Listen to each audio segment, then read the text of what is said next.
First Corinthians chapter 11. Imitate me, just as I also imitate Christ. Now I praise you, brethren, that you remember me in all things and keep the traditions just as I delivered them to you. But I want you to know that the head of every man is Christ. The head of woman is man, and the head of Christ is God. Every man praying or prophesying, having his head covered, dishonors his head. But every woman who prays or prophesies with her head uncovered dishonors her head. For that is one and the same as if her head were shaved. For if a woman is not covered, let her also be shorn. But if it is shameful for a woman to be shorn or shaved, let her be covered. For a man indeed ought not to cover his head, since he is the image and glory of God. But woman is the glory of man. For man is not from woman, but woman from man. Nor was man created for the woman, but woman for the man. For this reason the woman ought to have a symbol of authority on her head, because of the angels. Nevertheless, neither is man independent of woman, nor woman independent of man, in the Lord. For as woman came from man, even so man also comes through woman, but all things are from God. Judge among yourselves. Is it proper for a woman to pray to God with her head uncovered? Does not even nature itself teach you that if a man has long hair, it is a dishonor to him?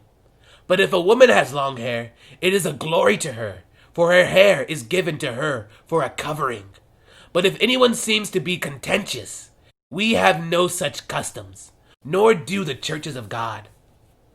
Now in giving these instructions, I do not praise you, since you come together not for the better, but for the worst.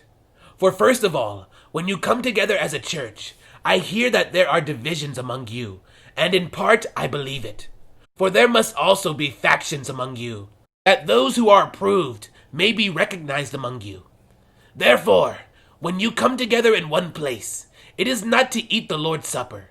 For in eating, each one takes his own supper ahead of others, and one is hungry and another is drunk. What? Do you not have houses to eat and drink in? Or do you despise the church of God and shame those who have nothing? What shall I say to you? Shall I praise you in this? I do not praise you. For I received from the Lord that which I also delivered to you, that the Lord Jesus on the same night in which he was betrayed took bread, and when he had given thanks, he broke it and said, Take, eat. This is my body, which is broken for you. Do this in remembrance of me. In the same manner, he also took the cup after supper, saying, This cup is the new covenant in my blood.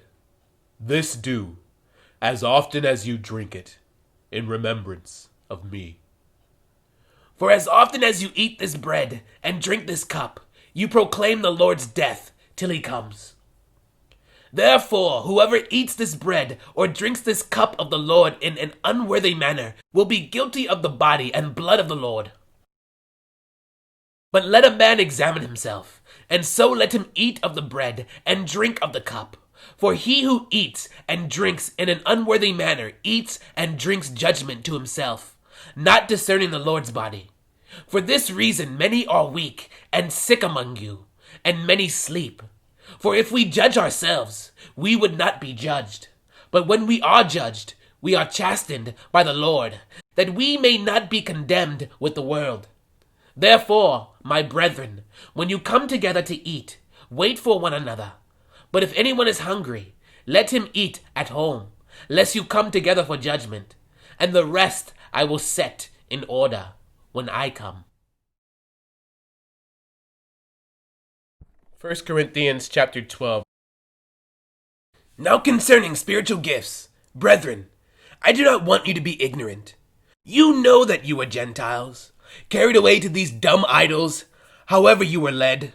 Therefore I make known to you that no one speaking by the Spirit of God calls Jesus accursed, and no one can say that Jesus is Lord except by the Holy Spirit.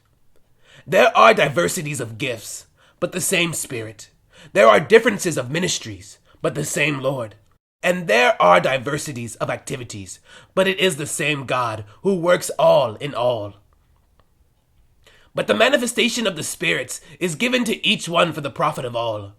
For to one is given the word of wisdom through the Spirit, to another the word of knowledge through the same Spirit, to another faith by the same Spirit, to another gifts of healing by the same Spirit, to another the working of miracles, to another prophecy, to another discerning of spirits, to another different kinds of tongues, to another the interpretation of tongues. But one and the same Spirit works all these things, distributing to each one individually as he wills.